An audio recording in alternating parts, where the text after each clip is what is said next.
होगा, तो mod of b vector minus c vector is equal to 0 और sine theta is equal to 0।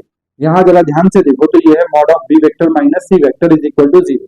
ठीक, अगर मैं मोड हटा दूं तो ये क्या हो जाएगा, b vector minus c vector is equal to 0 और cos थीटा की वैल्यू 0 है। कब होती है cos थीटा की वैल्यू 0? cos 90 पे। ठीक, तो यहां से क्या आया, यहां से आया b vector is equal to c vector और यहां से क्या आया, theta is equal to 90 degree. ठीक, यहां से देखो, यहां से अगर मैं मॉड की वैल्यू हटा दूं तो ये हो गया b vector minus c vector is equal to 0 और साइन थीटा 0 कब होता है, साइन 0 पे, तो ये हो गया साइन 0। अब यहां से b vector minus b vector is equal to कितना हो गया, सी वेक्टर और थीटा इज इक्वल टू कितना हो गया, 0 डिग्री। ठीक, इसको 1 बोल दो और इसको बोल दो 2।